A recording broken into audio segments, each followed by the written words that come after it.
verse 8. Then Pharaoh called Moses and Aaron and said, "Entreat the Lord to take away the frogs from me and from my people, and I will let the people go to sacrifice to the Lord."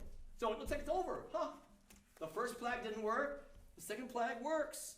But when the plague of frogs is gone, when Moses shows that he can make them go away as well as make them come, Pharaoh changes his mind. Verse 15. When Pharaoh saw that there was a respite, he hardened his heart and would not listen to them, as the Lord had said. Here's the third plague. The Lord said to Moses, "Say to Aaron, stretch out your rod and strike the dust of the earth. It may become gnats throughout all the land." Verse 18. The magicians tried by their secret arts to bring forth gnats, but they could not. So there were gnats on man and beast. And the magicians said to Pharaoh, "This is the finger of God." But Pharaoh's heart was hardened. So again, these 10 plagues, there's incremental changes that are happening. It's not just the same old, same old. So the magicians are saying this is done by God's hand. Pharaoh continues to be hard of heart. Okay, the next, flies. Now, by the way, sidebar here. Again, in the 19th and 18th century, that is the attempt to see these as things that are just natural. Okay, so we get a red tide, okay, down in Florida. In the Nile, there could be a upriver, there could be a great flood, maybe a storm that washes dirt into red earth. I told you Egyptian called the desert the red land. So maybe there's a flood that flushes all kinds of red dirt into the Nile, and that drives the frogs out of the water, and then the frogs die, and when they die they corrupt, and you get flies. So you see, the rational thinkers were saying these are all natural things, and Moses just happened to be there at the right time. Again, that's a 18th, 19th century attempt to make them rational.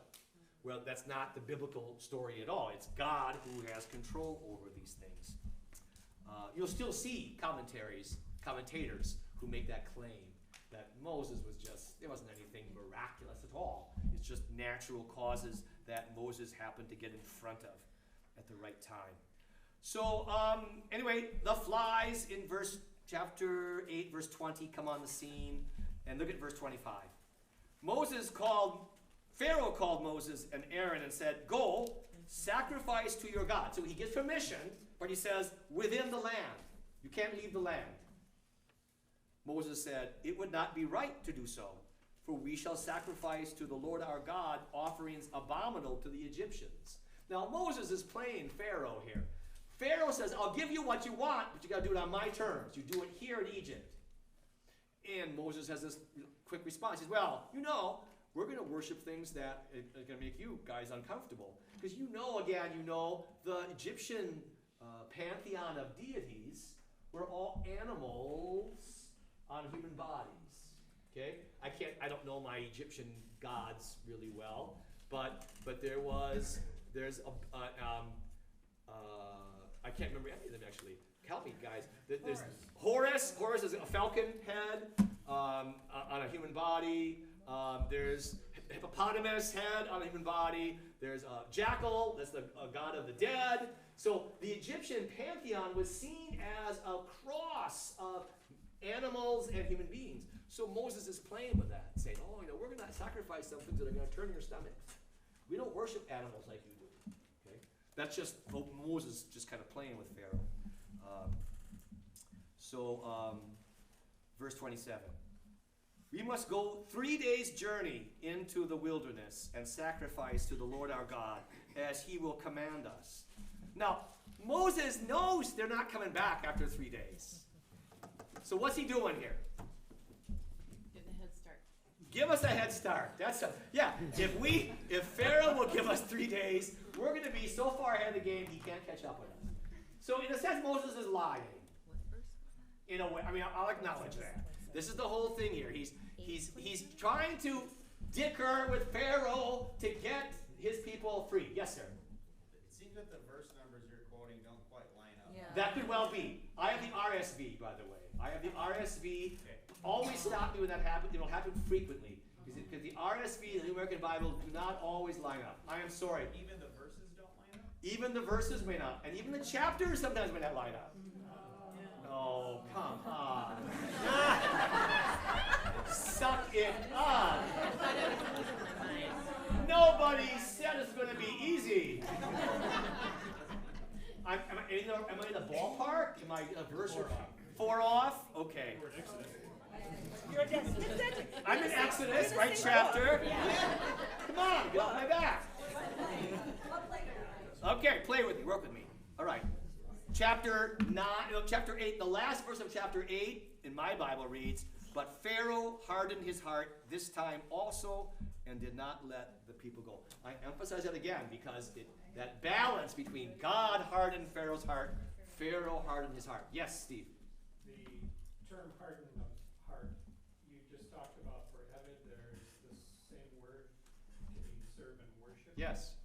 Is there multiple meanings to that? Gosh, don't you love it when people ask a good question that moves the thing along? Steve is a genius at this. I think he knows a lot more than I do, and he kind of leads me along by asking the right question. You know, we Americans think if you're going to talk about where your emotions lie, we do this. That's not the ancients. You didn't feel with your heart, you thought with your heart. What we do with what we imagine in our mind, the biblical people thought was in their heart. You think with your heart. Love the Lord your God with all your heart. Isn't, dub, dub, dub, dub. It's like, oh, I'm all into you, Jesus. No! It's your mind. It's your mental powers. Okay, so when you hear, and some translations will lay it out that way. You think with your heart, you feel with your guts. Don't we still say that? I felt, down here. You feel with your stomach. You think with your heart in the Bible. I'm not sure if that's what you intended, but that's what I took with it. Okay? Can I ask a second question? If only if it's as good as the first. I'm struck in the rereading, especially it's Moses and Aaron, and they're essentially equal in the actual reading of that. Is there a greater significance to that, or to the people, or to That they're equal? that there's two instead of just a pharaoh, or Later, I don't know that it's important in relationship to Pharaoh, but it'll be important later in biblical story because you're going to find out through most of the biblical story in Israel, there are two leaders. There's a civil leader, and then there's a religious leader. There is a king, and then there is a priest. So through most of Israel's existence, those powers were separate. But in Egypt, they're only in, Pharaoh is all of that. I mean, they had priests, but he was God. So I think later on, there's going to be kings. David's going to have a dynasty of kings. And there's going to be a dynasty of priests from the tribe of Levi, Moses' tribe, from Zadok. So there's going to be parallel leadership later. From the year 1000 to 587, there was always parallel leadership. So I think it's kind of a foreshadow or a hint at that. Okay? Not quite as good as the first question, but I'll give you points. Okay. All right. Chapter 9, the next plague is boils. How pleasant, huh? Livestock. Pestilence is I missed that, didn't I? I'm sorry, chapter 9, yes. Not even going to read it, but that's next is pestilence. Again, look at the end, verse 7 in my Bible. Pharaoh sent, and behold, not one of the cattle of the Israelites was dead, but the heart of Pharaoh was hardened. He did not let the people go. Then comes fever/boils. The same routine over and over again. Verse 11. The magicians could not stand before Moses because of the boils. They're so embarrassed by how they look, they won't even appear in court.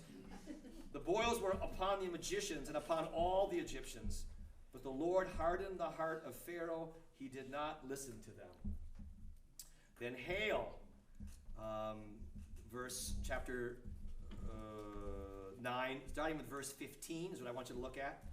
For this is the Lord saying to Moses, "For now I could have put forth my hand and struck you and your people with pestilence, and you would have been cut off from the earth. But for this purpose have I let you live, to show you my power, so that my name may be declared throughout all the earth." So why are there 10 plagues? Why doesn't God just jump to number 10 and get over with it? Because for the 10 plagues, it builds more and more. It's like a good, well-told story. But the point Yahweh says is, this is so that my people, not just you Egyptians, but my people may understand who they have with me, and that they will praise me and exalt me, because through my mighty works I am showing who I am in their eyes. Verse 17, you are still exalting yourself, Pharaoh, against my people, and will not let them go. Behold, tomorrow about this time I will cause very heavy hail to fall. So those who were in the know, such as never, verse 19. Now therefore send, get your cattle and all that you have in the field in safe shelter. So God says, put your animals under protection. Well, you can imagine, am I going to do that or not? If I do that, then I show that I believe Yahweh. Okay, so some do. Some of the Egyptians do hide their animals and some don't. Verse 20.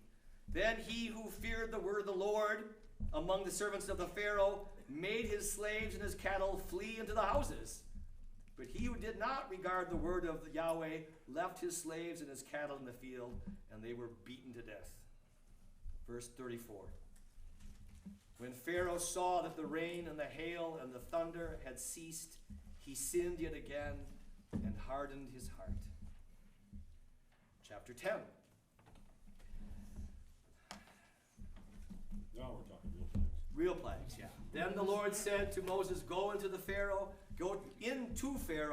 for I have hardened his heart and the heart of his servants, that I may show these signs of mine among them, and that you may tell in the hearing of your son and of your son's son how I have made them sport of the Egyptians, and what signs I have done among them, that you may know that I am Yahweh. Verse 7. So the locust starts. Pharaoh's servant said to him, how long shall this man be a snare to us? Let the men go, that they may serve the Lord their God. Do you not yet understand? Egypt is ruined. So Moses and Aaron were brought back to Pharaoh, and he said to them, go, serve the Lord your God, but who are to go? Moses said, we will go with our young and our old. We will go with our sons and our daughters, with our flocks and our herds. We must hold a feast to the Lord. Pharaoh said, the Lord be with you if ever I let you. The Lord be with you isn't serious. It's like mockery. The Lord be with you if you think I'm going to let you go with everything you have. You have some evil purpose in mind.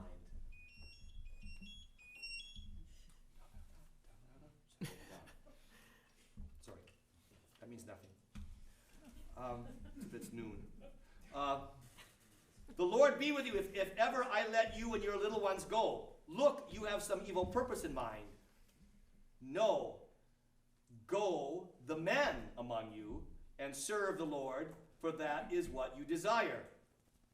So Pharaoh is kind of giving them a little bit more, but Moses says, no, everybody's got to go. Not just if we're going to offer God's sacrifice. We can't do it with just part of us. So then come the locusts. Okay. And then chapter 10, verse 19 in my Bible.